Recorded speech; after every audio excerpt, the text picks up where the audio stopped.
আমাদের অনন্য স্টোরি সকল প্রকার পার্ট গল্প দেখতে আমাদের চ্যানেলটি সাবস্ক্রাইব করে পাশে থাকা বেল আইকনটিতে ক্লিক করে অল নোটিফিকেশন অন করে দিন। আমার থেকে তোর মুক্তি নেই ঐন্দ্রিলা। একবার যেহেতু মন শহরে নিমন্ত্রণ দিয়েছিস, আর কোথাও যাচ্ছি না আমি। এখন থেকে তুই পুরো দস্তর আমার। অন্ডিলার ঘুম ভাঙল কাক ডাকা ভোরে। অনিয়মিত বর্ষণ থেমেছে শেষ রাতে। নির্মল বর্ষায় প্রকৃতি ধুয়ে সতেজ রূপে হাসছে। মাথার কাছে জানালা দিয়ে প্রবেশ করছে শীতল হাওয়া। সেই সাথে মেঝেতে লুটোপুটি খাচ্ছে সোনা রোদ। মোমগুলো গলে নিজে নিজেই নিভে গেছে। অবিন্যস্ত বিশৃঙ্খল হয়ে স্তূপ আকারে ছড়িয়ে ছিটিয়ে আছে গোলাপের পাপড়ি। অভ্র তখন তার দেহের সমস্ত ভার নিয়ে গভীর ঘুমে লিপ্ত। অনিলা চোখ মেলে নিজের একান্ত পুরুষটিকে দেখল। রুগ্ন বদ্রাগী অভদ্র পুরুষটিকে কি শান্ত সুপুরুষ লাগছে। ঘুমিয়ে থাকলেই বুঝি এই মানুষটিকে এত ভালো লাগে। অনিলা অনুভব করলো অভ্রের রুক্ষ চেহারার মাঝে কোথায় যেন সুপ্ত মায়া আছে। সে কি এই পুরুষের প্রেমে পড়ে যাচ্ছে? হয়তো যাচ্ছে, তাই তো এত বদগুণের সমারোহের মাঝেও এক অদ্ভুত আকর্ষণ খুঁজে পাচ্ছে। অনিলা হাতখানা আলতো করে ছুঁয়ে দিল ঘুমান্ত মুখখানা। খাড়া নাক, নিকোটিনে পোড়া ঠোঁট, খসখসে অবিন্যস্ত দাড়ি, সবকিছুতেই যেন কাব্যিক মায়া। মুস্কি হাসল সে। অস্থিমজ্জায় আগুন জ্বালানো পুরুষের প্রেমে পড়া মোটেই ভালো কোনো কথা নয়, বরং তা স্বাস্থ্যের পক্ষে অত্যন্ত ক্ষতিকর কিছু। তবুও প্রেমে পড়তে ভালো লাগছে। ভগ্ন একাকী হৃদয়টা আরও একবার জ্বলন্ত অগ্নিতে নিজেকে সঁপে দিতে চাইছে। হয়তো বিয়ের বন্ধনটাই এমন নির্মল। চিরশত্রুর প্রতিও মায়া জন্মায়, হৃদয় দুর্বল হয়। অন্ডিলা খুব সাবধানে সরিয়ে দিল অভ্রকে। বিয়ের তো মাস দেড়েক হয়ে যাচ্ছে, এখন আর এই 90 কেজি ওজনের মানুষটিকে ভারী লাগে না। অন্ডিলা বিছানা ছাড়লো মিষ্টি এক ব্যথা নিয়ে। বাথরুমের আয়নায় নিজেকে দেখল। সারা শরীরে অভ্রের আধিপত্যের চিহ্ন। মন্দ লাগছে না। এই অনুভূতিটা নতুন কিন্তু বেশ মিষ্টি। নিজ হাতে চা বানিয়ে আনলো অন্ডিলা। অভ্র এবং নিজের জন্য বানালো। ভাগ্যিস শ্বশুরি মার দর্শন হয়নি। আহাস জার্মানি চলে যাওয়াতে মহিলা কিছুটা আবেগপ্রবণ হয়ে আছেন। হয়তো রাতে ঘুমায়ও নি। এত ভালোই হয়েছে। হয়তো সকাল সকাল ভেজা চুলে শাশুড়ির সামনে ঘুরতে লজ্জা লাগতো অন্ডিলার। চা বানিয়ে ঘরে গিয়ে দেখলো ফাটা নোট এখনো ঘুম। ফলে দুষ্টু একটা বুদ্ধি মাথায় খেললো অন্ডিলার। আস্তে করে অভ্রের হাতটা হাতে দিল, তারপর কনিষ্ঠ আঙ্গুল চুবিয়ে দিল গরম চা। সাথে সাথে গগন বিদারী চিৎকার দিয়ে উঠে পড়ল অভ্র। চোখে মুখে তীব্র আতঙ্ক, ব্যথার ছাপ মুখমণ্ডলে। হাঁপাচ্ছে সে। বিমূঢ় চোখে তাকিয়ে রইল অন্ডিলার দিকে। অন্ডিলা হাসছে, প্রাণোচ্ছল হাসি। অভ্র চোখ শুরু হলো। আঙ্গুলখানা মুখের ভেতর চেপে ধরল। জ্বলছে, লাল হয়ে গেছে রীতিমতো। অন্ডিলা সেই চায়ের কাপটা রেখে নিজেরটা এগিয়ে দিল। নির্ভার নিরপরাধ স্বরে বলল, চা খানা খেয়ে উদ্ধার করো স্বামী মহোদয়। অভ্র চায়ে চুমুক দিল। অন্ডিলা তার চুলের গামছাটা নেড়ে দিল। ভেজা চুল ইচ্ছে করে ছাড়া দিল অভ্রর দিকে। ফলে পানের ছিটায় ভিজে গেল সে। সকাল থেকে বউয়ের এমন যন্ত্রণার উদ্দেশ্য অভ্রর হাড় জ্বালানো। অভ্র রেগে গেলেই সে বাতিল খেলা থেকে। অভ্র তাই নির্লিপ্তভাবে চা খেল। এমন ভাব যেন প্রশান্ত মহাসাগরের স্রোত থেকে ভাসিয়ে দিলেও তার কিছুই যায় আসে না। ফলে আয়না থেকে কিড়মিড় করে তাকালো অন্ডিলা। মেকি রাগী স্বরে বলল, লজ্জা করে না তোর? কি অবস্থা করেছিস আমার? আমি কি করেছি? অবুঝ বালকের মতো প্রশ্ন। অন্ডিলা গলা উঁচু করে বলল, এই সব নিয়ে সবার সামনে যাব কি করে আমি? কলেজ কিভাবে যাব? দেখলে তো মনে হচ্ছে আমার বসন্ত হয়েছে। আহা, আমার নেকু পিসে। বলে নিজের পিঠ দেখিয়ে বলল, আমার পিঠের উপর তুমি যে নখের আলপনা করেছো, আমি কিছু বলেছি? দেখলে মনে হচ্ছে কোনো বিড়ালের কাজ। অভ্র কথা শুনে তীক্ষ্ণ দৃষ্টি ছুড়ল অন্ডিলা। অভ্র মোটেই পাত্তা দিল না। অর্ধেক চা খেয়ে বলল, না বউ, তোমার আধা চা, প্রেম বাড়বে। অন্ডিলা উঠে চা নেবার জন্য হাত বাড়াতে গেলেই খপ করে হাতটা ধরে ফেলল অভ্র। চায়ের কাপখানা সাইডে রেখে হ্যাঁচকা টান দিল সে। ফলে হুড়মুড়িয়ে অন্ডিলা বসে পড়ল তার কোলে। চিকন কোমরখানা শক্ত করে জড়িয়ে ধরে থুতনি ঠেকালো অন্ডিলার কাঁধে। মৃদু স্বরে বলল, সরি বউ, আর হবে না। এবারের মতো ক্ষমা করে দিও। ন্যাকা। সত্যি বলছি, আর কষ্ট দিব না। কথাটা শুনতেই কান গরম হয়ে গেল। দুহাতে মুখখানা লুকালো অন্ডিলা। অভ্র স্বল্প হেসে বলল, তোর এই লজ্জা আমাকে শেষ করে দিবে ঐন্দ্রিলা।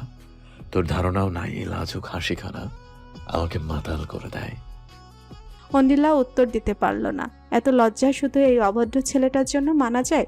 বিয়ের মার সামনে বসে রয়েছেন সালাম সাহেব এবং সাবেরা। নীলাদ্রি অন্য একটি সোফায় বসা। সকাল সকাল সারা বাড়ি মাথায় করে ঘোষণা দিয়েছে আজ সে মেয়ে দেখতে যাবে, কারণ তার হবু স্ত্রীর সবুজ পতাকা দেখিয়েছে। মেয়েকে সেটা না বলে এক প্রকার বগল দাবা করে নিয়ে এসেছে বাবা মাকে। এখন পিউদের বাসার সামনে আসতেই তারা বুঝতে পারলো মেয়েটাকে। নীলাদ্রি বলছে সে নাকি পিউকে ভালোবাসে না, অথচ বিয়ে সে পিউকেই করবে। সালাম সাহেব আর সাবেরা এক প্রকার কিংকর্তব্য বিমূঢ়ের মতো তাকিয়ে আছেন। পিউয়ের মাও অপ্রস্তুত এমন আচমকা আগমনে। পিউয়ের চক্ষু চড়াক গাছ। সে শুধু সকালে একটা মেসেজ করেছে, আপনাকে আমি বিয়ে করব। কিন্তু এই মেসেজের উত্তরে এই পাগল মা বাবা সহ বাসায় আসবে সেটা কি জানতো? পিউ বাসায় কাউকে জানায় অবধি নেই। পিউয়ের মা কিঞ্চিত বিব্রত গলায় শুধালো, আপা হঠাৎ আমাদের বাসায়, কোনো সমস্যা? সাবেরা দীর্ঘশ্বাস গোপন করলো, মস্তিষ্কে কথা সাজালো, কিন্তু বলার সুযোগ হলো না। এর পূর্বে নীলাদ্রি বলে উঠল, আন্টি, আমরা পিউয়ের সাথে আমার বিয়ের প্রস্তাব নিয়ে এসেছি। নীলাদ্রির কণ্ঠ অতিশয় স্বাভাবিক। তার বচনভঙ্গি শুনে মনে হলো এটা খুব খারাপ বা সাধারণ একটি কাজ। বিয়ের প্রস্তাব ব্যাপারটি নিত্যদিনের তালিকাভুক্ত কাজ। মানুষ খাওয়া ঘুমানোর সাথে সাথে দুই একটা বিয়ের প্রস্তাব নিয়েও দুই এক দরজায় করাঘাত করে। আজ পিউয়ের বাড়ির দরজায় কড়া নাড়ার পালা। পিউয়ের মা নিতুল হা করে চেয়ে তাকিয়ে আছেন, তার মুখখানা খোলা, যে কোনো সময় মাছি ঢুকে যেতে পারে। সাবেরার বুক চিরে দীর্ঘশ্বাস বের হলো ছেলের কথা শুনে। সালাম সাহেব সাথে সাথে কিরমিরিয়ে বলে উঠলেন ইডিয়েট বলে। পিউ এক কোনায় দাঁড়িয়ে আছে, কপাল চাপড়ে ফুটো করে দিতে ইচ্ছে করছে। কোন অলক্ষণে সে নীলাদ্রিকে মেসেজটা করতে গিয়েছিল। ঘটনাটি সকালের। বারান্দার গ্রিলে সদ্য বসে থাকা নিঃসঙ্গ কাকটা গলা চিরে ডাকছে। শকুন্তলা চারপা ছড়িয়ে মেঝেতে শুয়ে আছে। পশমি পেলব ক্ষুদ্র দেহ মেঝের টাইলসের ঠান্ডায় আরামে মশগুল। নীলাদ্রি কিছু বইপত্র নিয়ে ঘাটাঘাটি করছে। চোখে চশমাটা নাকে নেমে এসেছে। আজকাল চশমা পড়তে হচ্ছে। মাথা ব্যথার বাতিক শুরু হয়েছে। বাহিরে বাদশার কণ্ঠ পাওয়া যাচ্ছে। সে জোরে জোরে ইংরেজি ক্যালেন্ডারে মাসের নাম শেখাচ্ছে ছাগলদের। কিছুদিন পরে ছাগলের রেজালা হবে এবং ইংরেজি শেখানোর হেতু বিশ্লেষণ করতে পারেনি নীলাদ্রি। অবশ্য তার বিয়েতে আসা গেস্টদের ভাগ্য বেশ চমৎকার, তারা শিক্ষিত ছাগলের রেজালা খাবে। যদিও মেয়ের আগে বাদশাহ আগাতে পারেনি। যদিও বাদশাহের ভাষ্য নীলাদ্রি ছাগলের মতোই বুদ্ধিমান, সে ইংরেজি বর্ণমালা আয়ত্ত করেছে। তারা যদি জিজ্ঞানো হয় সে পা দিয়ে দেখায় দেয়, মাশাল্লাহ। যদিও নীলাদ্রির বিশ্বাস হয়নি। বাদশাহ সালাম সাহেবের বিশ্বস্ত ভৃত্য। সে সালাম সাহেবের কথার বাহিরে বাথরুমেও যায় না, পায়খানা এলেও আটকে রাখে। সালাম সাহেবের সাথে এমনি ছাগল আর শকুন্তলার লড়াই হচ্ছে, সেখানে বাদশাহ কিভাবে সত্যি বলতে পারে? উপরন্ত ছাগল ধার চাওয়ার পর ছাগলদের প্রতি যত্ন যেন বেড়ে গেল। সালাম সাহেবের প্রস্তুতি দেখে মনে হচ্ছে সে ছাগলদের ইংলিশ অলিম্পিয়াডে পাঠাবেন।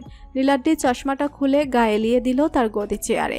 শকুন্তলা জিনোম পরীক্ষা এখনো চলছে, ফলপ্রসূ কিছু পাওয়া যায়নি। তবুও সে হাল ছাড়ার পাত্র নয়।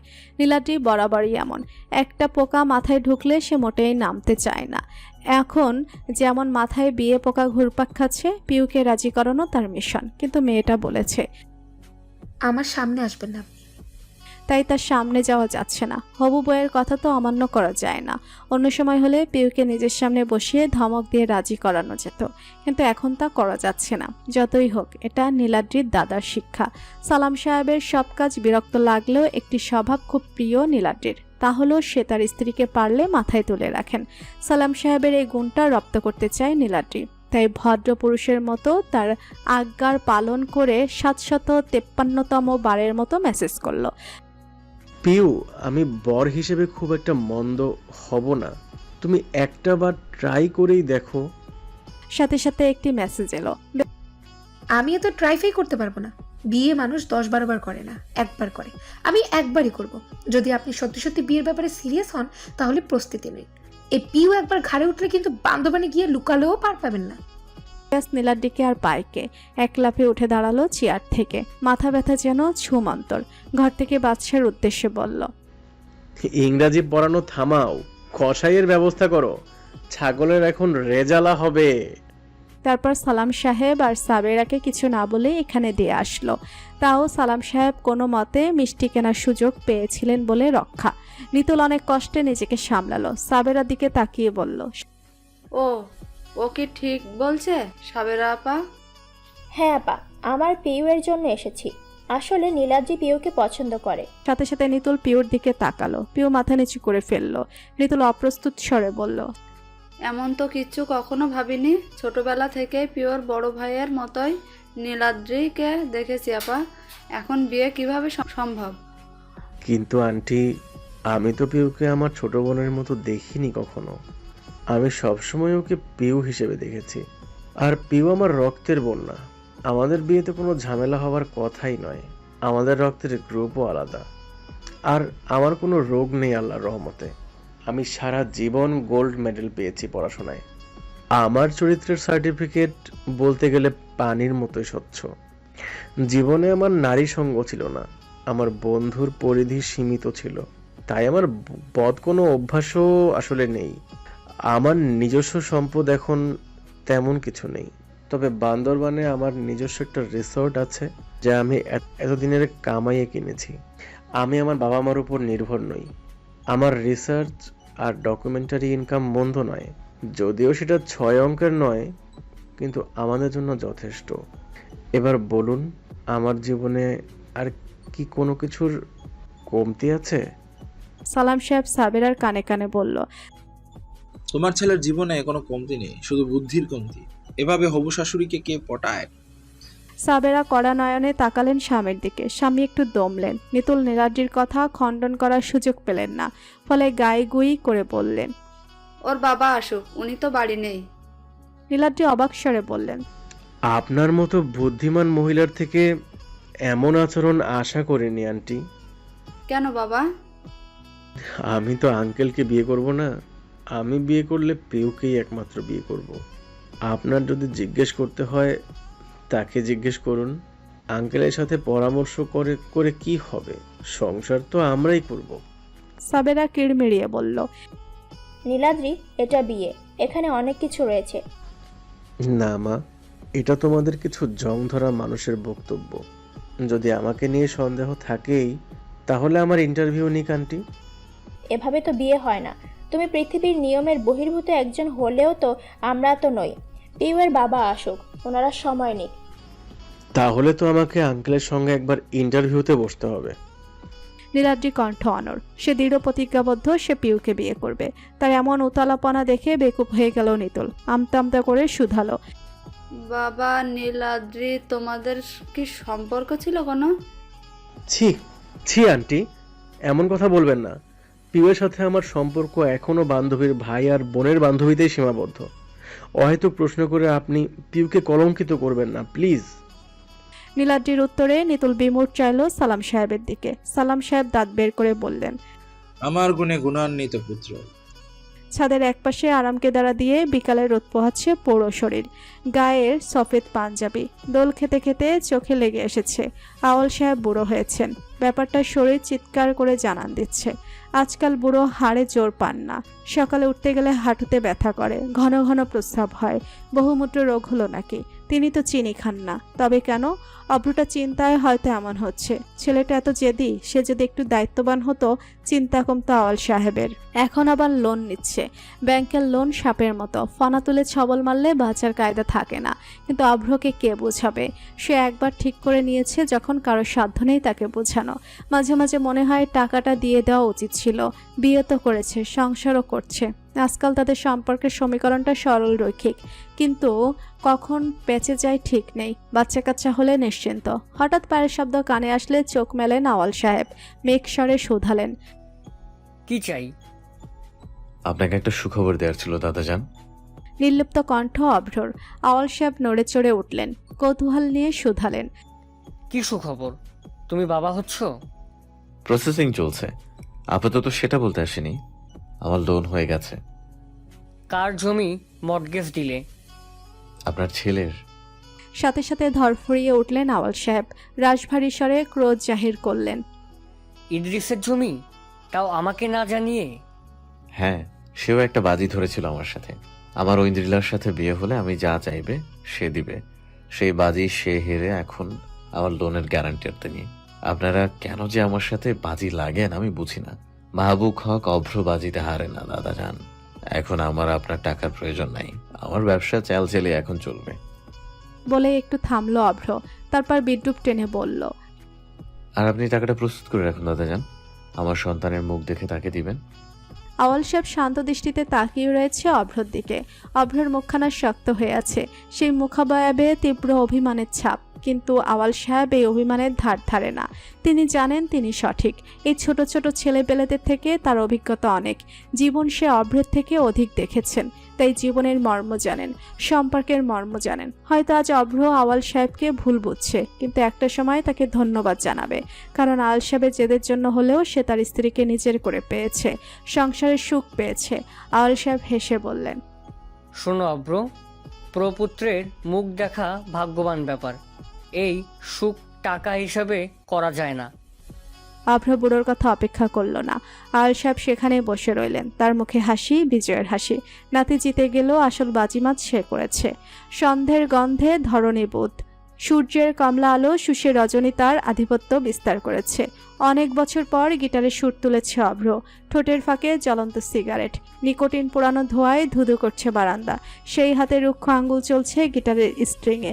এর মাঝে প্লেট ভর্তি গরম গরম পেঁয়াজ নিয়ে উপস্থিত হলো অন্ডিলা। কানন মাত্র কড়াই থেকে তুলে বলল, তোমার বরকে দিয়ে এসো। বর এদিকে সিগারেট ফুঁকছে দেখেই গা জ্বলল অন্ডিলার এক দফা। সাথে সাথে ঠোঁটের ফাঁক থেকে জ্বলন্ত সিগারেটটা টেনে নিয়ে ছুঁড়ে ফেললো রেলিং থেকে। এমন আকস্মিক হামলায় হাত থামলো অভ্র। সুর থেমে গেল। সুচালো নয়নে তাকালো অন্ডিলার দিকে। এতে অন্ডিলার যায় আসে না। কিছুই হয়নি এমন একটা ভাব করে সে দিব্যি চেয়ার টেনে অভ্রের পাশে বসলো। নির্লিপ্ত ভঙ্গিতে পেঁয়াজু খাওয়া শুরু করলো। অভ্র এখনো তার দিকে তাকিয়ে আছে, গাঢ় স্বরে শুধালো, এটা কি হলো? আমার সামনে সিগারেট খাবি না, আমার অসহ্য লাগে। অভ্র এখন তাকিয়ে আছে। অন্ডিলা পেঁয়াজু খাচ্ছে। হঠাৎ তার চুলের পেছনে বলিষ্ঠ হাতটা নিয়ে মাথাটা টেনে নিজের কাছে নিয়ে এলো অভ্র। বিনা সতর্কতায় অন্ডিলার ঠোঁট ঠোঁট ডুবিয়ে দিল। এমন কাণ্ডে নয়ন বিস্ফোরিত হলো অন্ডিলার। পোড়া ঠোঁট অমৃত সুধা পান করেই ক্ষান্ত হলো। মাঝখান থেকে সদ্য মুখে পোড়া পেঁয়াজুটাও হাফিস করে দিল। নির্লিপ্ত ভঙ্গিতে বলল, মাকে বলিস ভালো হয়েছে। এটা কি ছিল? তুই তো বললি সিগারেট না খেতে। নেশা তো এমনি এমনি ছাড়ে না। আমি উপায় খুঁজে নিলাম, ভালো মেডিসিন। এমন চুমোর ভাগিদার হতে কোনো পুরুষই সিগারেট খাবে না। নির্লজ্জ। অন্ডিলার রাগে হাসলো অভ্র। একদম পাত্তা না দিয়ে বলল, তোর ভাইয়ের তো বিয়ে ঠিক হচ্ছে শুনেছিস? শ্বশুর বাড়ি তুই শুনে বেড়া। অভ্র গিটারটা নামিয়ে রাখলো। কপালের চুলগুলো টানতে টানতে বলল, বাড়ির একমাত্র জামাই, কত কাজ আমার। শ্বশুর আব্বা ফোন করেছিলেন, বলেছেন বিয়ের ডেট পড়লেই চলে যেতে। যদিও কবে পড়বে সেটা নিয়ে তিনি সন্দিহান। আদৌ পরে কিনা। শ্বশুর বাড়ি তুই শুনে বেড়া। আমাকে বলছিস কেন এগুলো? পিউকে দেখতে যাবার সময় একবার আমাকে জানিয়েছিস কেউ? ভাইটা আহাম্মক, কিন্তু তোর শ্বশুর শাশুড়িও তো জানালো না। অভ্র মিটিমিটি হাসলো। অন্ডিলা ধমকে উঠল, হাসবি না একেবারে। ওকে, হাসবো না। এই যে ঠোঁটে তালা মারলাম। অবশ্য আরেকটা উপায় আছে। এই ধর, তুই চুমো নিয়ে ঠোঁট আটকে দিলি। সাথে সাথে অন্ডিলা পেঁয়াজু পুড়ে দিল অভ্রর মুখে। অভ্র হাসতে হাসতে বলল, আসলে আমার শ্বশুর শাশুড়ির দোষ নাই রে। তোর ভাই তাদের হার জ্বালাচ্ছে, তাদের কপাল খারাপ। আমার ভাইকে গালমন্দ করবি না। তুই কি? আমার শ্বশুরের কপাল তো আর সোনায় বাঁধানো না। তোর মতো ছেলের জ্বালা এই বয়সে তার বিপি রোগ। খুব তরফদারি করছিস, হ্যাঁ? তোর শ্বশুর পারলে আমাকে ঘর ছাড়া করে বৃক্ষবাসী করে। তখন বারান্দায় বসে পেঁয়াজু খাওয়া লাগবে না, গাছপাতায় উঠতে হতো। নিজের যখন নিজের মতো ছেলে হবে তখন বুঝবি আমার শ্বশুরের কষ্ট। এজন্য আমার একটা মেয়ে চাই, একদম তোর মতো পুতুল। কথাটা বলে একটু থামলো অভ্র। প্রায় সাথে সাথেই বলে উঠল, পুতুলের মতো মেয়ে হলে আমার মতো লাফাঙ্গা ছেলেগুলো হার চলবে, রিস্ক হয়ে যাবে। তাই মেয়ের সাথে আমার একটা ছেলেও চাই, আমার মতো বদের হারি। তাহলে আমার মেয়েকে প্রোটেকশন দিতে পারবে। এটাই ফাইনাল। আমার যমজ বাবু চাই, একটা ছেলে আর একটা মেয়ে। অনিলা তার কথা শুনে চোখ মুখ খিচিয়ে তাকালো, দাঁতে দাঁত পিষে বলল, তোকে দেখে মনে হচ্ছে তুই বাচ্চা না দারাজে জিনিস অর্ডার করছিস। মামা, এটার রং ভালো না, ওটার ফিটিং ভালো না। বাচ্চা কি তোর কাস্টমাইজেশন অনুযায়ী কুরিয়ারে আসবে? ছাগল কোথাকার। আল্লাহ যা দেবেন তাই আলহামদুলিল্লাহ। ছেলে হোক বা মেয়ে হোক, সুস্থ হোক। তার মানে তুই আমার বাচ্চার মা হবার জন্য রেডি, তাই তো? অনিলা জমে গেল। এই ছেলেটা লজ্জা কি করে দিতে হয় এই বিষয়ে পিএইচডি করা। গোলগালগুলো উষ্ণ হয়ে গেল। অনিলার উত্তর না পেয়ে হেসে উঠল অভ্র। তার হাসি ঘরময় আলোড়িত হলো। এর মাঝে অনিলার ফোন বাজলো। নীলাদ্রি ফোন করছে, কিন্তু নীলাদ্রি তো তাকে ফোন করে না। কৌতূহল নিয়ে ফোন কানা ধরলো অন্ডিলা। ওপাশ থেকে ভাঙ্গা স্বর। ঐন্দ্রিলা, কি হয়েছে ভাই? আমাকে একটু সাহায্য করতে পারবি? খুব বিপদে পড়েছি। কি বিপদ? অন্ডিলার কণ্ঠে উৎকণ্ঠা, ওপাশের মানুষের কণ্ঠ বিষণ্ণ। ম্লান স্বরে বলল, পিউয়ের বাবা আমার সাথে পিউয়ের বিয়ে দিবে না। নীলাদ্রির কণ্ঠ কাঁপছে। ছেলেটির পক্ষে কথা বলাই কষ্টকর ঠেকছে যেন। মাঝে মাঝে একটু নাক টানছে। কেঁদেছিল কি? নীলাদ্রি তথাকথিত পুরুষ বর্গের মধ্যে পড়ে না। সে তার অনুভূতিগুলো কখনো আমি পুরুষের মধ্যে সীমাবদ্ধ রাখে না। যদি সে কষ্ট পায় সে কাঁদে, কারণ তার ধারণা অনুভূতিগুলো বুকে চেপে রাখার মানে নেই। কঠিন পুরুষ হয়ে নিজেকে জাহির করে বেড়াতে হবে, এটাই সবচেয়ে বড় কাপুরুষতা। নিজের ভয়, ভীতি, কষ্টকে আলিঙ্গন করতে হয়। যদিও সে পিউয়ের শোকে কাঁদতে পারে, এটা অবিশ্বাস্য, কারণ তার ভাষ্যমতে সে পিউকে ভালোবাসে না। ভালোবাসা নামক মরিচিকার পেছনে সে ছুটে না। অনিলার স্মিত হেসে শুধালো, বিয়ে দেবে না কেন বলেছে? অনিলার প্রশ্নে অব্র খাওয়া থামালো। তার বড় শ্যালকের মতো পদার্থকে কেউ বাতিল ঘোষণা করে শুনে তার কৌতূহল হচ্ছে, হাসিও পাচ্ছে। কিন্তু কারো দুর্দিনে হাসা উচিত নয়, আল্লাহ পাপ দেয়। তাই সে অতি কষ্টে হাসি চাপা দিল। অনিলাকে ইশারায় বোঝালো ফোনটা লাউড স্পিকারে দিতে। অনিলা সেটাই করলো। ওপাশ থেকে নীলাদ্রির দীর্ঘশ্বাস শোনা গেল। তারপর ভাঙ্গা স্বরে বলল, উনি আজকে বিকালে একটি রেস্টুরেন্টে ডেকেছিলেন।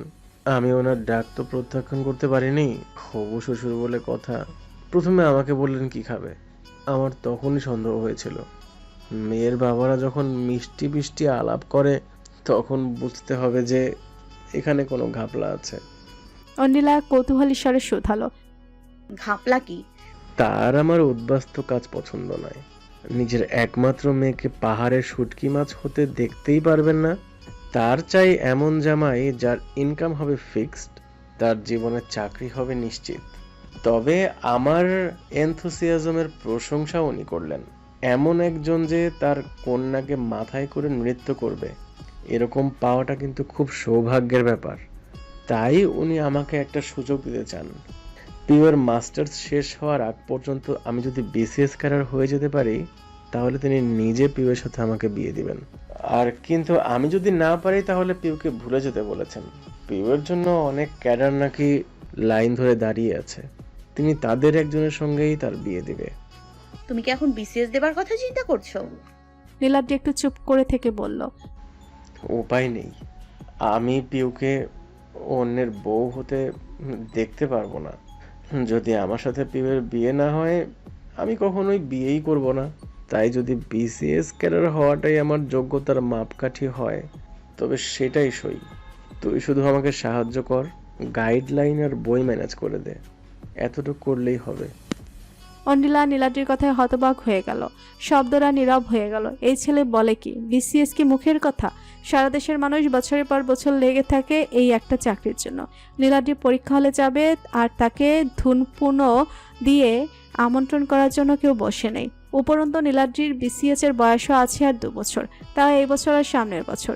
সে কখনো শৈবাল, পাথর, আবর্জনা ছাড়া কিছু চিন্তাও করেনি। শেষ ছেলে সব ছেড়ে বিসিএস দিবে? মাথা কি পুরোপুরি গেছে?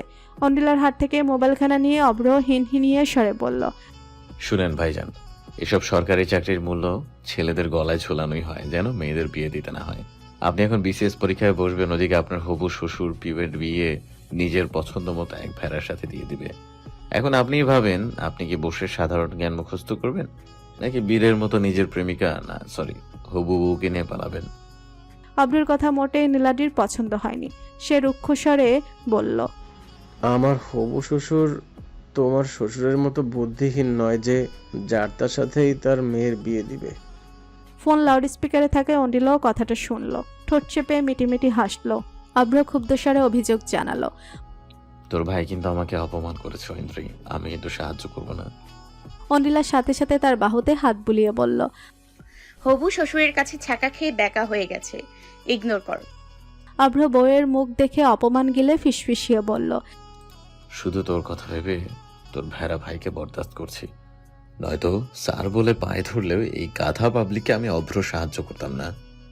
সাথে সাথে নীলাদ্রি উত্তর দিল, আমি কি তোমার সাহায্য চেয়েছি? অভ্র আবার অন্ডিলার দিকে তাকালে অন্ডিলা তার চুলগুলোই হাত বুলিয়ে বলল, বাদ দে। অভ্র গাল ফুলিয়ে তপ্ত নিঃশ্বাস ছাড়লো বার দিয়ে একবার, তারপর রাগের স্বরে বলল, নীলাদ্রি ভাই, আপনি বিসিএস পরীক্ষা দিবেন খুব ভালো কথা, কিন্তু কথা হচ্ছে আপনার হবু শ্বশুর কি নিশ্চিত করেছেন যে এই সময়টাতে তিনি পিউয়ের বিয়ে দিবেন না? নীলাদ্রি চুপ হয়ে গেল, কারণ প্রিয়ের বাবা আকরাম সাহেব এমন কিছুই বলেননি। তিনি শুধু শর্ত দিয়েছে, যা মাথা নাড়িয়ে শুনে চলে এসেছে পিউ। অনিলার সাথে সাথে চেঁচিয়ে উঠল, তুমি তার কাছ থেকে কোনো কথা নাওনি? না, আমি ওনার শর্ত শুনেই এত ভেঙে পড়েছিলাম যে কিছু বলার কথা মনেই ছিল না। উদ্ধার করেছো তুমি। অভ্র ভাই বোনকে থামিয়ে বলল, ওকে, রিল্যাক্স। এক কাজ করেন, আগামীকাল পিউকে নিয়ে আমার দোকানে আসেন, একসাথে একটা ব্যবস্থা করতে হবে। পিউ আমার ফোন ধরছে না। আসলে ওকে না জানিয়ে ওর বাসায় চলে যাওয়ায় ও রাগ করেছে, মেসেজেও ব্লক করে দিয়েছে, এদিকে ফোনও ধরছে না। বাপ মেয়ে মিলে তো আপনাকে চিপায় ফেলে দিয়েছে। অভ্রের কথায় ক্ষিপ্রস্বরে নীলাদ্রি বলল, অসভ্য ভাষা প্রয়োগ করবে না।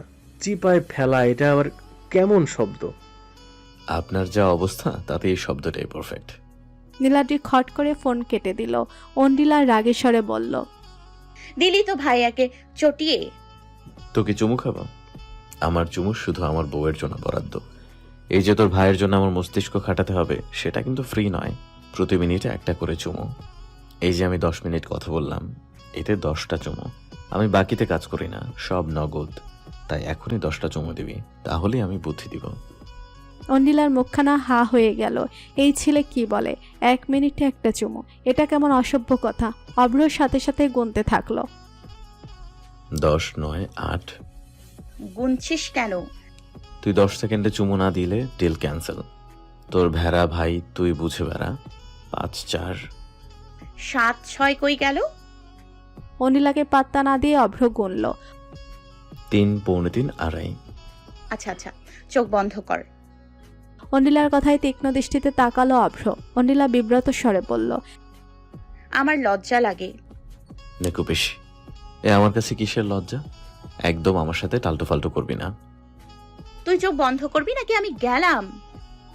বলে উঠতে নিলে অভ্র হাত টেনে তাকে বসালো। অনিচ্ছা সত্ত্বেও চোখ বন্ধ করতে হলো। অপেক্ষা করতে লাগলো কাঙ্ক্ষিত কিছু পাবার। সময় কাটাতে লাগলো। এক এক সেকেন্ড শতক্রোশের মতো ঠেকছে। মস্তিষ্ক বলছে ব্যাপারটা অসম্ভব। সবার পক্ষে সবকিছু করা সম্ভব নয়। কিছু কাঙ্ক্ষিত ব্যাপার না চাইতেও অনাকাঙ্ক্ষিত খাতায় নাম লেখায়। অপরন্ত এটা অন্ডিলা। তার চোখে লজ্জা আনতে কাঠখড় পুড়িয়ে পৃথিবীকে অর্ধেক কাঠ শূন্য করে দিয়েছে অভ্র। অপেক্ষা অধৈর্যে পরিণত হলো। চোখখানা মেলতেই যাবে, ঠিক তখনই নরম ঠোঁটের স্পর্শ লাগলো খরামাই কপালে, তারপর চোখের পাথায়, রুগ্ন গালে, অতপর হালকা ছোঁয়া পাওয়া গেল পুরো ঠোঁটে। তারপর হাওয়ায় মিলিয়ে গেল সে স্পর্শ, অনেকটা হাওয়াই মিঠাইয়ের মতো ক্ষণিকের মিষ্টি অনুভূতি। অভ্র চোখ মেলে চাইল। নিরবিচ্ছিন্ন আধারে তখন ছায়াও নেই। অনিলা পালিয়েছে। সিগারেটে পোড়া ঠোঁটে নিচ থেকে চুমু এঁকেছে অনিলা।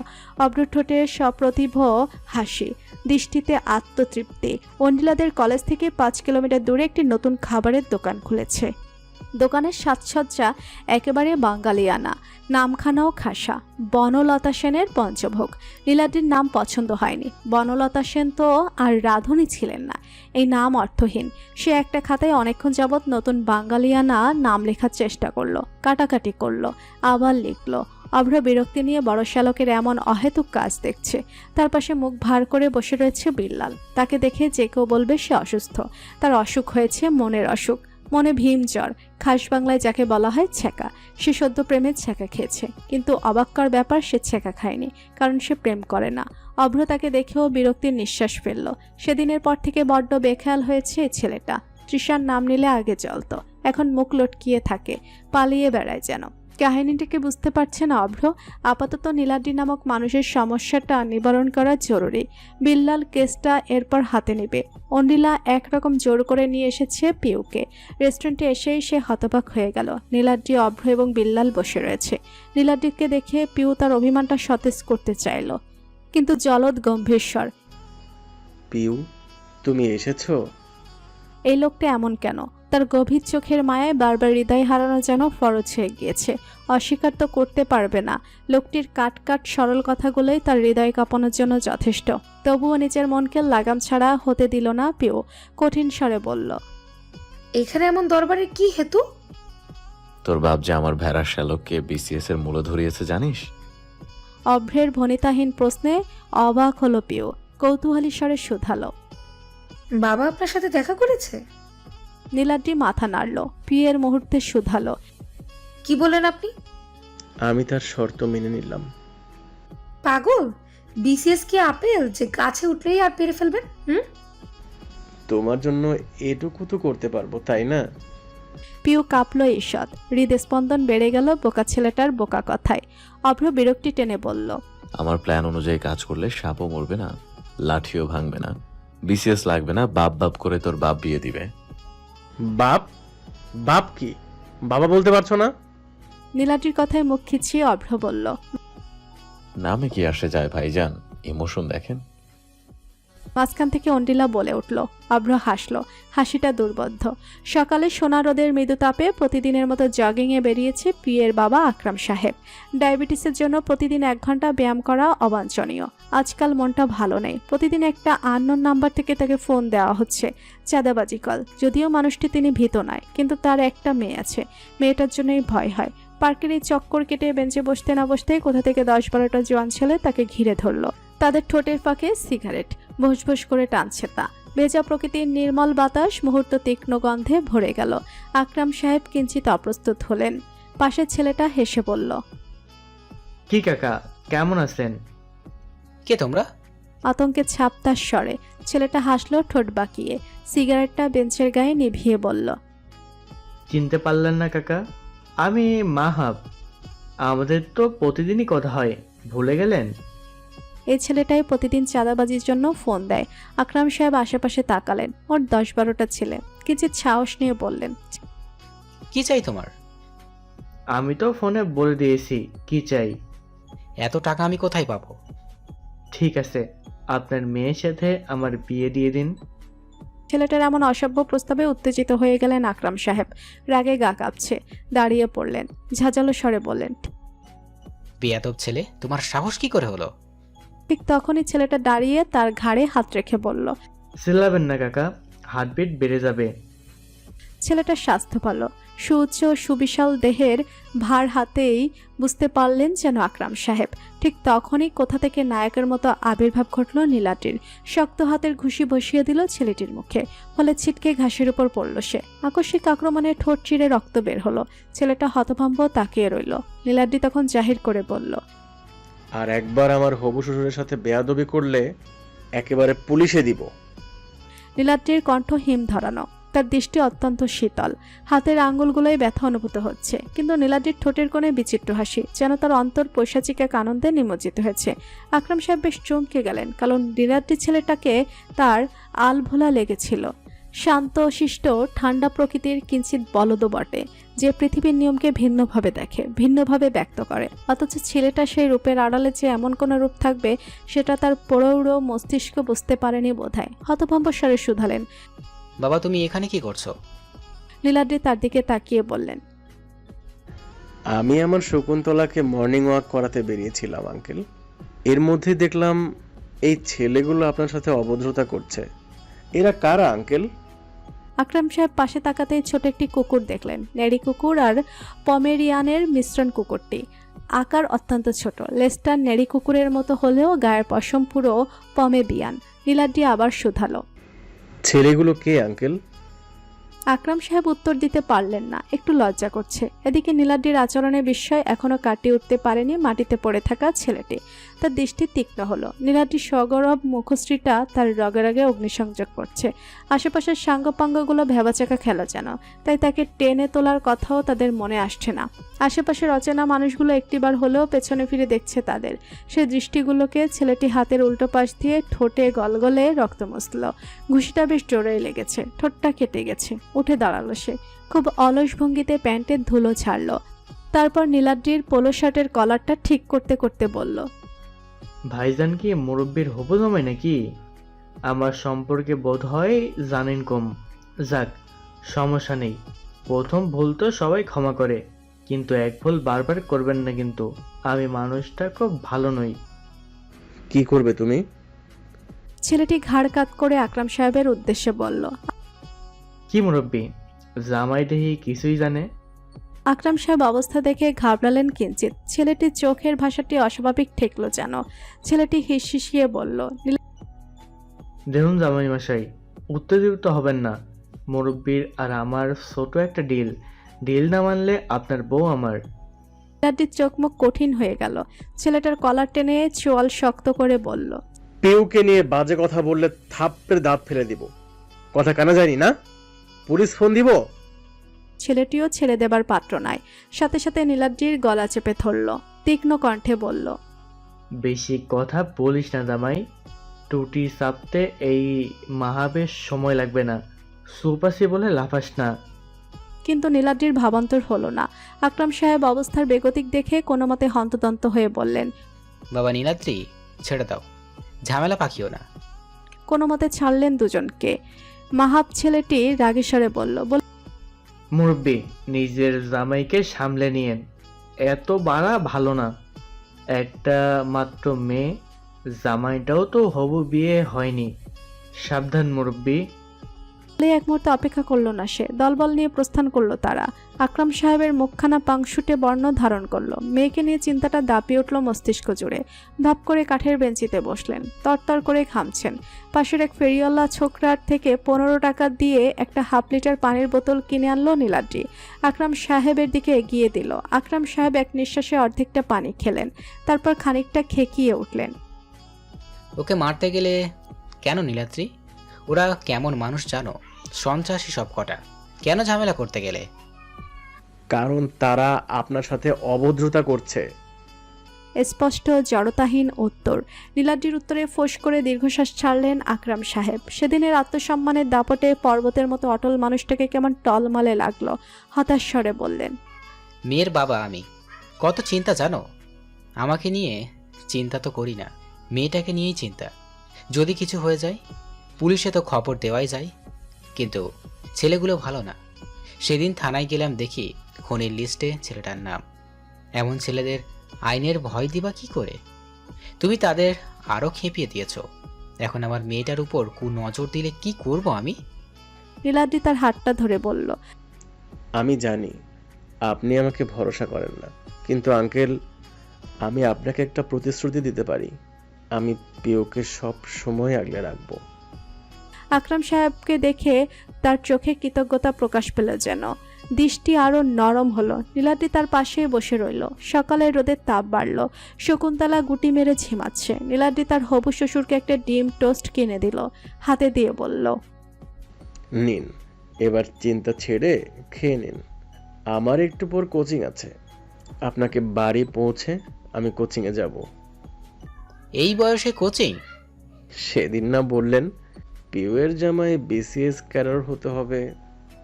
তাই বলে তুমি সত্যি সত্যি বিসিএস দিবে? মিথ্যে মিথ্যে বিসিএস দেওয়া যায় বলে তো জানা ছিল না। আকরাম সাহেব আর কথা বললেন না। খাবারটা তড়িৎ গতিতে গলধকরণ করতে লাগলেন। অজানা কারণেই তার চোখ টলমল হলো।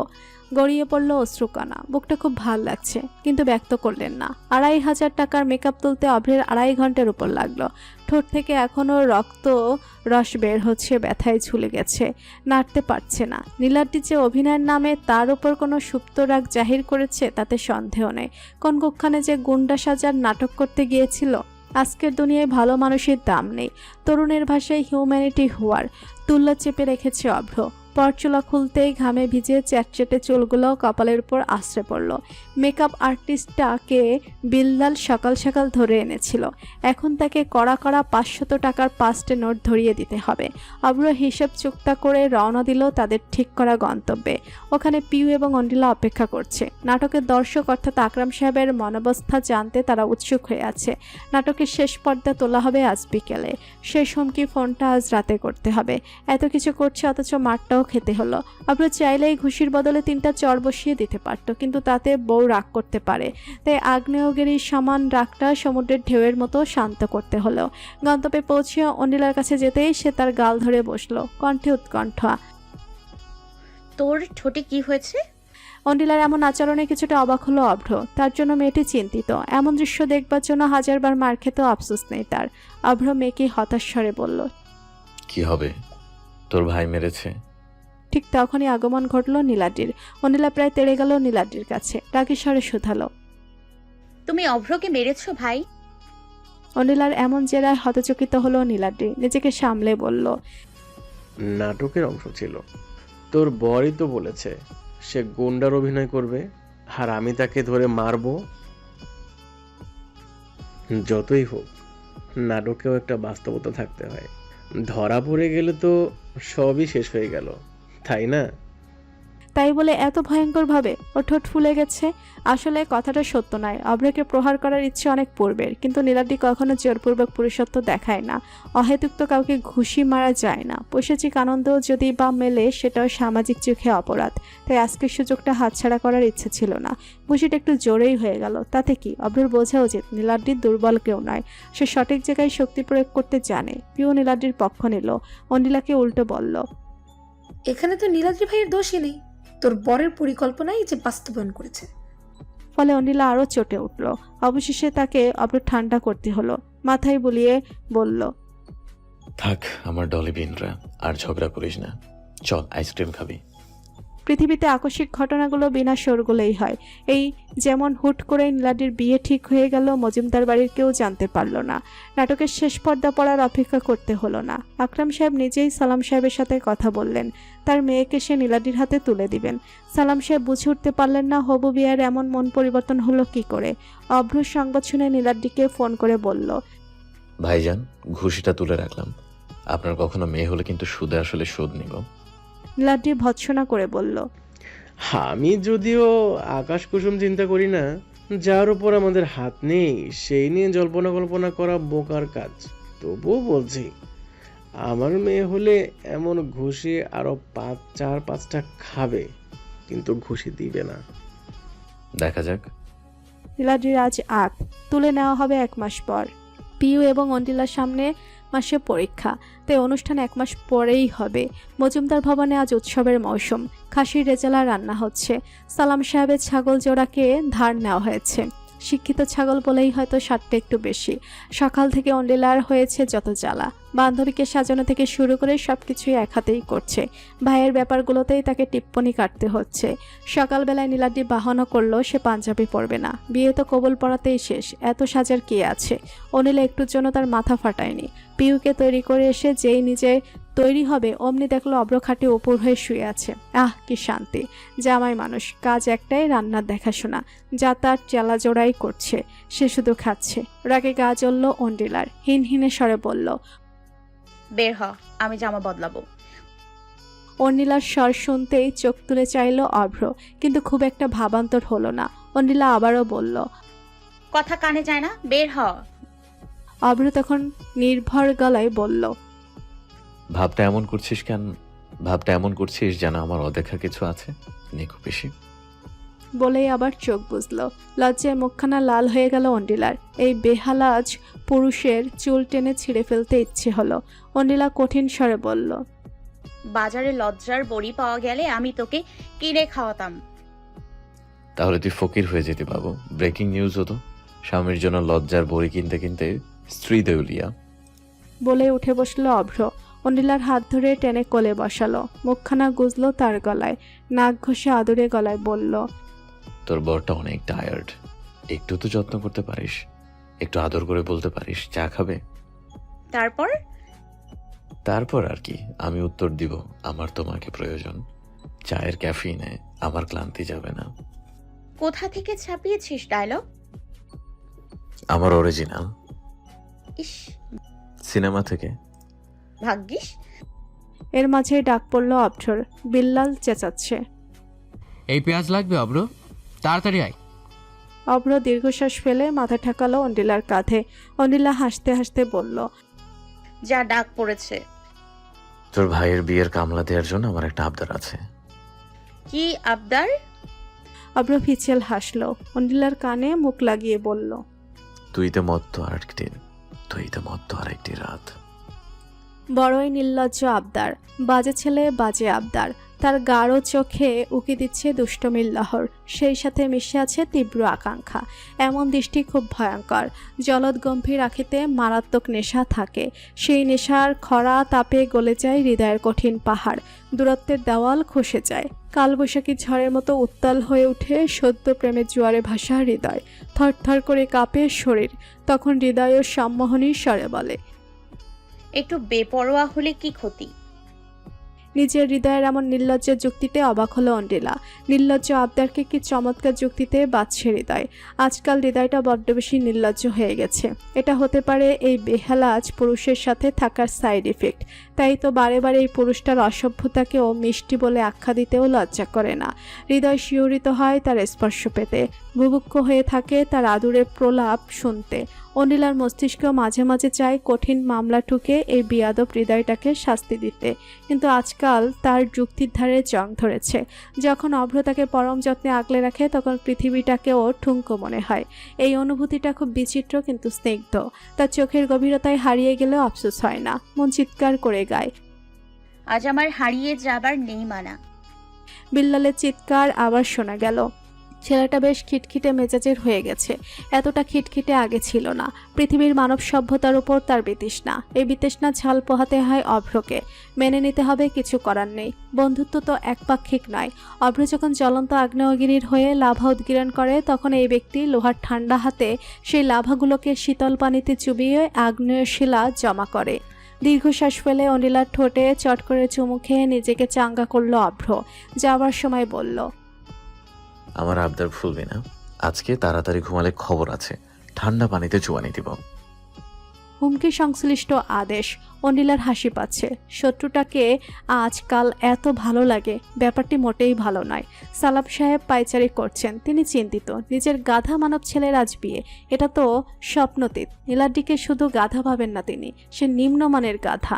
গাধাদের সমাজে সে কলঙ্ক, অথচ আজ সে বিয়ে করছে। তার যে কোনো দিন বিয়ে হবে, সেটা কোশমিনকালেও ভাবেননি সালাম সাহেব।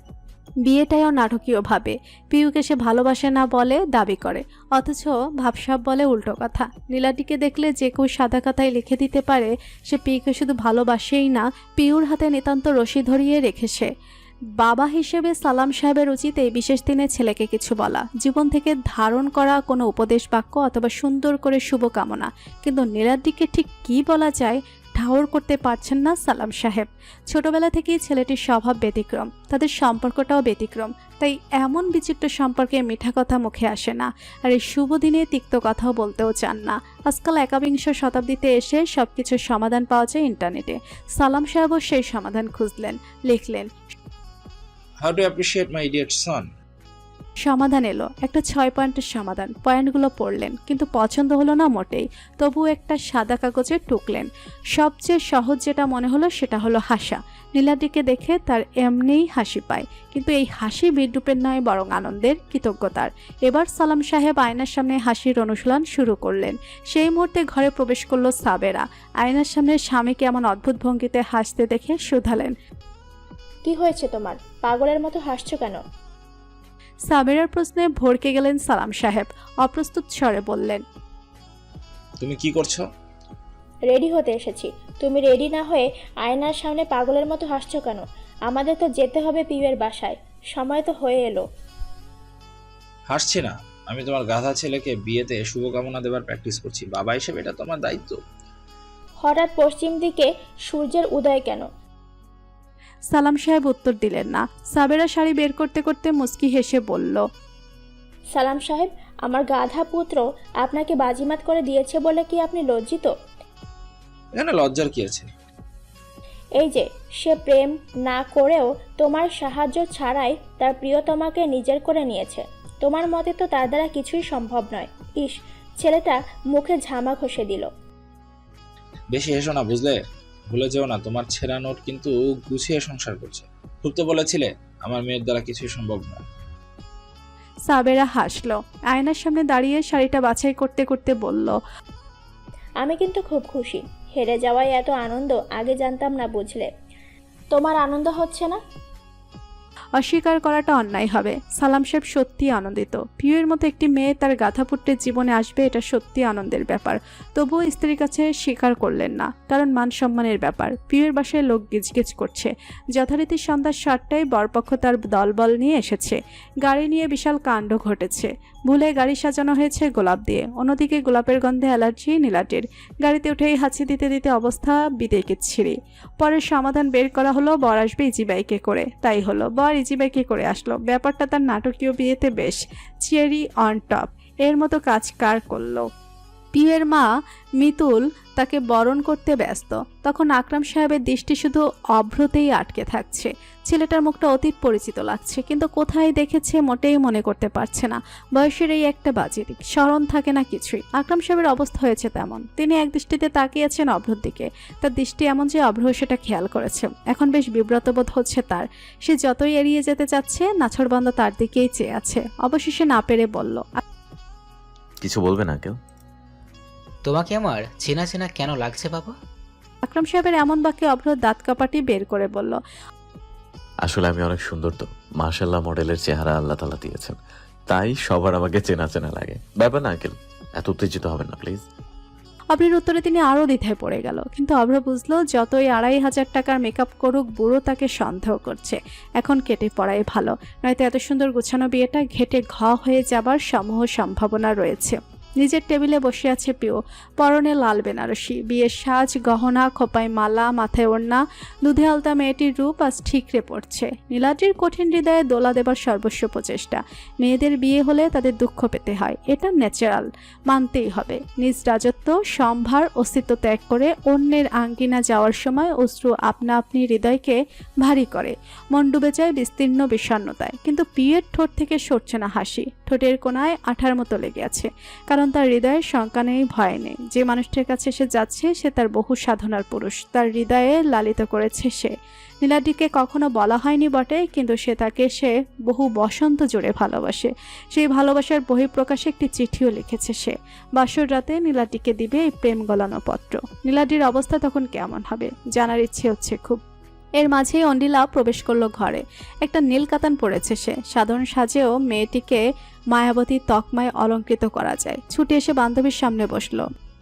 কি গো ভাবিসা, ভাইজান তো চলে এসেছে, তৈরি তো? বান্ধবীর ঠাট্টায় লজ্জায় মুখখানা রক্তিম হলো। বান্ধবী এখন শুধু বান্ধবী নয়, তার ননদিনী রায় বাঘিনী। অন্ডিলা নিজের স্থান পরিষ্কার করতে বলল, আমি কিন্তু যে সে ননদ নই, বুঝে শুনে চলবে কিন্তু। যথা আজ্ঞা ননদিনী। পত্র লিখেছিলি আমার ভাইকে, বুঝি পত্র লিখছিলি? আর লিখে কাজ নেই। তোর বর এখন উতলা হয়ে তোর প্রতীক্ষায় আছে। পিউ চিঠিটা ভাঁজ করলো, বিদ্যুৎ টেনে বলল, এমন করছিস কেন রে? বিয়ে তো হয়ে যাচ্ছে, প্রেম করার ভাগ্য তো হলো না, তাই বলে কি প্রেমপত্রও লিখতে দিবি না? বিয়েই তো হয়ে যাচ্ছে, এখন প্রেমপত্রের কি কাজ? তাই বলে ভালোবাসা বলবো না? তুইও বলিসনি অভ্রকে? হ্যাঁ? অনিলা চুপ করে গেল। কিছু সময় চুপ থেকে মিনমিনিয়ে বলল, প্রেমপত্রের বহুত উপরে চলে গেছে আমাদের সম্পর্ক, এখন আর প্রেমপত্র দিয়ে ফিরে কাজ নেই।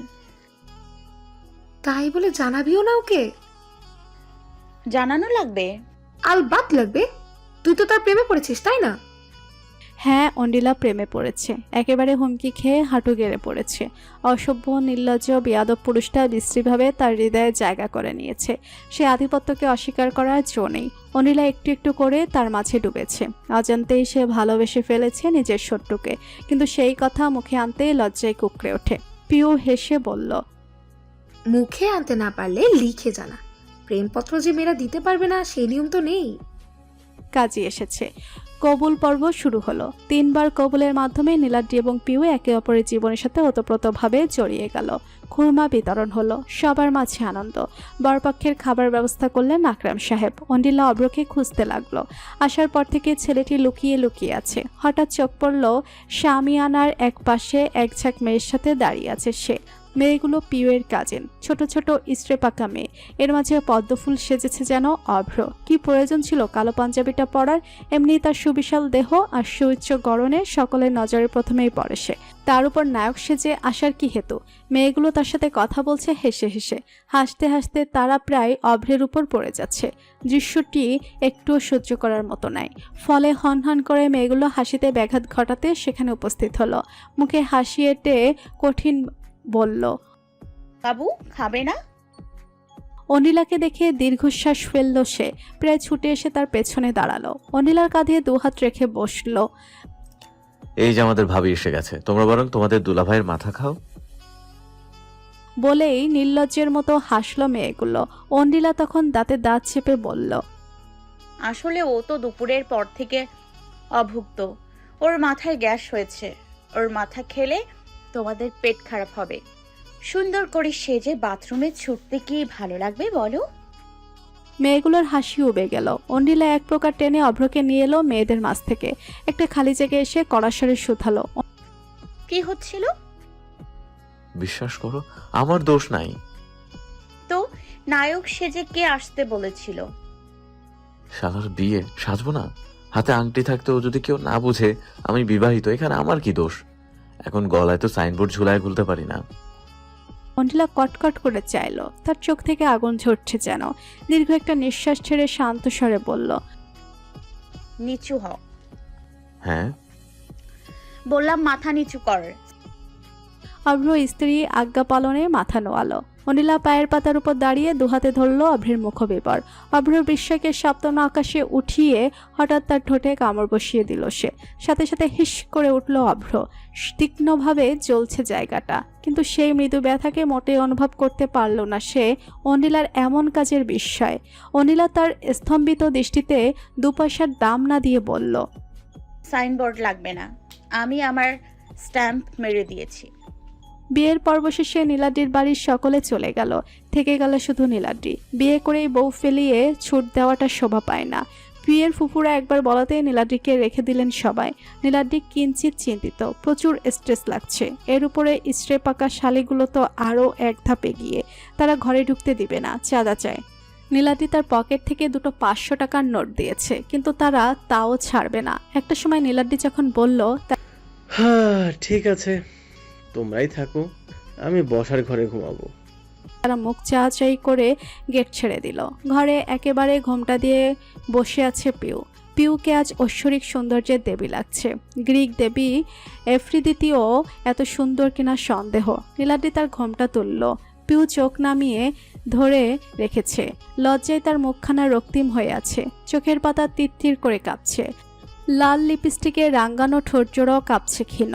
দৃশ্যটি কামুক, তাই বিনা ভনিতায় বলল, গবেষণায় বলে চুমু খেলে নাকি 6 ক্যালোরি বার্ন হয়। ফিল গুড নামক হরমোন নিঃসরণ হয় বলে মেদও গলে। যত আন্তরিকতার সাথে চুমু খাওয়া যায় ততই নাকি ভালো ফলাফল। দাঁতের জন্য চুমু বেশ উপকারী। আমার যদিও দাঁতের সমস্যা নেই, তবে বিয়েতে খাওয়াটা বোধহয় বেশি হয়ে গেছে। হুট করে বিবাহে আমার স্ট্রেসও বেড়ে গেছে। তাই আমি কি তোমাকে চুমু খেতে পারি? পিউ শব্দ করে হাসল। তার হাসি খুব রহস্যময়। নীলাটির মনে হলো সে এতদিন যে পিউকে দেখেছে সেই পিউয়ের সাথে এই পিউয়ের মিল নেই।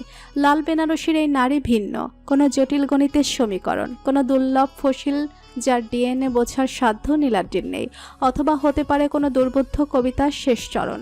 প্রকৃতির সেই বিচিত্র রহস্য যা নীলাদ্রি কখনোই স্পর্শ করেনি। নীলাদ্রিকে ফেলফেলিয়ে তাকিয়ে থাকতে দেখে পিউষ সকৌতুক স্বরে শুধালো, নীলাদ্রি ভাই কি চুমু নিয়ে থিসিস করে এসেছেন নাকি? পিউয়ের প্রশ্নে কিঞ্চিত লজ্জা পেল নীলাদ্রি। সে চুমু নিয়ে ঠিসিস করেনি। এই বিষয়গুলো সেই বয়সন্ধিকালের কৌতূহলের সমাধান মাত্র। বন্ধুদের ছোপের ভেতর মেয়ে বান্ধবীর সাথে ঘনিষ্ঠ হবার কারণ বের করতে এই তথ্যের অনুসন্ধান, কিন্তু সেটা পিউকে বলতে ইচ্ছে হলো না। আসলে বিবাহ করাটা যতটা সহজ বলে ভেবেছিল নীলাদ্রি, ততটা সহজ নাই। যতই বিবাহের কাছে সময় ঘনিয়ে যাচ্ছে ততটাই মনের মধ্যে আশঙ্কা ডানা মেলছে বিবাহ পরবর্তী আচরণের, বিবাহ পরবর্তী ধাপ। প্রেমিক হলে এই ধাপ অতিক্রম করাটা হয় সহজ। প্রেমিকার অধরে হুমড়ি খাওয়া প্রেমিকার পক্ষে খুব কঠিন নয়, কোনো ভনিতা লাগে না। কিন্তু তার মতো ব্যক্তি কি করে সূচনা করবে? অনেক ভেবেচিন্তে সিদ্ধান্ত নিল সে সারা রাত গল্প করেই কাটাবে। কিন্তু কি গল্প করবে? তাই গুগলে টাইপ করলো বাসর রাতের গল্প। ফলাফল যা আসলো তাতে গলা শুকিয়ে গেল। এসব কি অসভ্য সমাধান? এমন আচরণ করলে পিউ কি ভাববে? না, অসম্ভব। পুরুষের কামতাকে কখনো তেমন গুরুত্ব দেয়নি সে শুদ্ধ পুরুষ, সুতরাং সে শুদ্ধই থাকবে। কিন্তু সব শুদ্ধতা গুঁড়ো গুঁড়ো হয়ে গেল পিউকে দেখে। প্রতিরোধ, কঠোর প্রতিজ্ঞা মাথা নুয়ে পড়ল। নির্লজ্জার মতো কিছু উপকারিতা সাজিয়ে চেয়ে বসলো উষ্ণ অধর স্পর্শ। এখন নিজের এমন আবদারে নিজেই লজ্জিত হতে হচ্ছে। দৃষ্টি নামিয়ে নিল সে। পিউ বুঝলো মানুষটি বিব্রত বোধ করছে। তার এমন লজ্জা মিশ্রিত মুখখানা দেখে ভীষণ মায়া হলো পিউয়ের। তাই তার কোমল হাতখানা নীলাদ্রির হাতের উপর রাখলো। গাঢ় স্বরে বলল, আমি আপনার স্ত্রী নীলাদ্রি ভাই। আমার কাছে চুমু খেতে চাবার জন্য এত অজুহাতের প্রয়োজন নেই। জানি, কিন্তু দ্বিধা হয়। এমন অনৈতিক চাহিদা করলে তুমি যদি রাগ করো, যতই হোক আমি তো তোমার প্রেমিক নই। প্রেমিক হলে হিসেব ভিন্ন হতো। পিউ হাসল, আবার সেই রহস্যময়ী হাসি।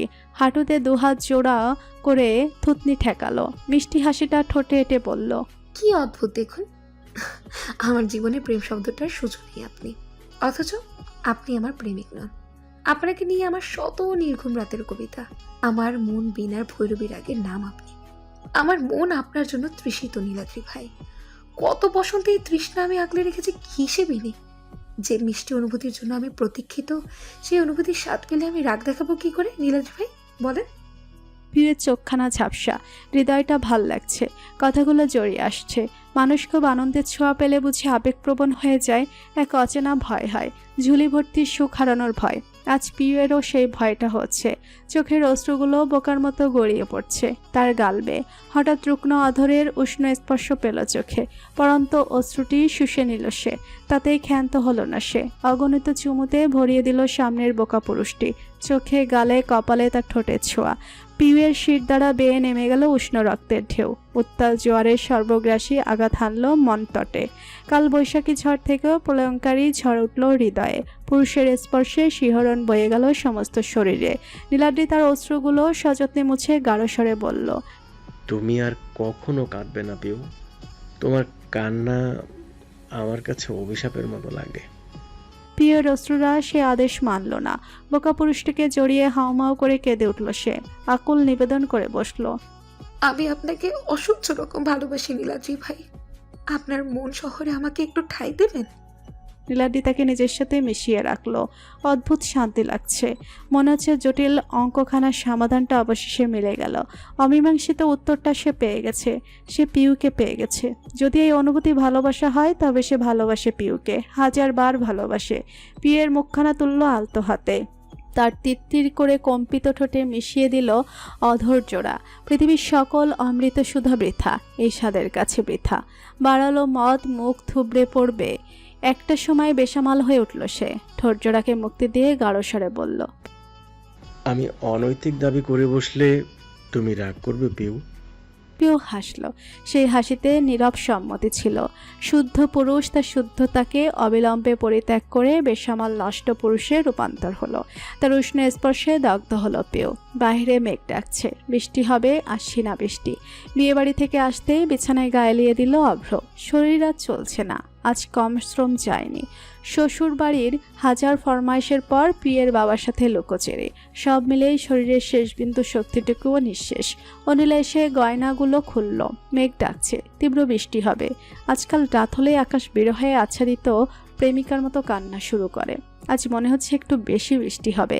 তবে আজকের রাতের একটা বিশেষত্ব আছে, তা হলো আজ পূর্ণ জ্যোৎস্না। নির্মল রূপের থালার মতো চাঁদখানা নিজের ঐশ্বরিক সৌন্দর্য নিয়ে কালো আকাশে উন্মোচিত হয়েছে।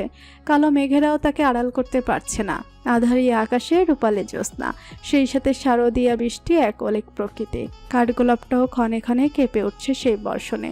অনিলা জানালার দিকে চেয়ে বলল, এই অভ্র, বৃষ্টিতে ভিজবি? খেপেছে? অভ্র কপালে হাত ঠেকিয়ে বলে উঠল। অনিলা তার উত্তরে অপ্রসন্ন স্বরে বলল, চল না ছাদে, কি সুন্দর বৃষ্টি, একটু ভিজি। এত আনরোম্যান্টিক কেন তুই? অভ্র তার হাত সরিয়ে চোখ মেলল। নির্লিপ্ত স্বরে বলল, রোমান্স করতে চাইলে আমার কাছে আয়, প্রেমের বৃষ্টিতে ভেজাচ্ছি। এই রাত দুপুরে শেওড়া গাছের পেত্নির মতো ছাদে বৃষ্টি বিলাস করতে হবে না। অভ্রের কণ্ঠে মৃদু ঠাট্টার আমেজ। অনিলা কপাল কুঁচকে ক্ষুব্ধ স্বরে বলল, মর তুই। ঐন্দ্রি, ঠান্ডা লাগবে। অনিলা পাত্তা দিল না, তরতর করে সিঁড়ি বেয়ে উঠে গেল। এই অলেক রাতের মোহ কাটাতে পারল না যেন। ঝুমঝুম শারদিয়া বর্ষণ, শীতল বর্ষণের মাদকতায় দুহাত মিলে ভিজছে অনিলার তুলতুলে দেহ। শাড়িটা লেপটে আছে পেলব শরীরে। অভ্র হেলান দিয়ে দাঁড়িয়ে আছে ছাদের লোহার গেটের ধারে। রাত বেরাতে নিজের স্ত্রীকে একা ছাড়তে পারেনি সে। বলা তো যায় না, কারণ নজর যদি পড়ে, যেমনটা তার হয়েছে। তার গাঢ় নয়ন আটকে আছে লাস্যময়ের দিকে। আলো আধারিয়ায় তার প্রলেপ স্পষ্ট। পুরুষকে এমন ভাজে সুখ খুঁজে পূর্ণচন্ডিমার রূপালী আলো, শীতল বাড়ির জলকেলি আর তার পুতুল। স্বর্গীয় স্বাদ বুঝি এটাই। এমন সৌন্দর্যে মহাকাব্য লিখে ফেলতে পারবে যেন অভ্র। হাজার বছর ধরে পৃথিবীর বুকে হাঁটতে হাঁটতে খুঁজে পাওয়া এই তো সেই শান্তি, সেই বনলতা সেন। নিজেকে জীবনানন্দ দাস মনে হলো যেন অভ্রর। হাসলো। বৃষ্টির শীতলতাকে উপেক্ষা করে এগিয়ে গেল সে অন্ডিলার কাছে। হাতের বেষ্টনীতে বাঁধল পুতুলকে। শাড়ির আঁচলের ফাঁক গলে অনাবৃত শীতল উদরে হাতের স্পর্শ পেতে কেঁপে উঠল অন্ডিলা। ঘাড় ঘুরিয়ে তাকালো অভ্রর দিকে। নেশাতুর চাহনি অন্ডিলা। তার ঠোঁটে চুমু খেলো অভ্র। মিষ্টি স্বরে বলল,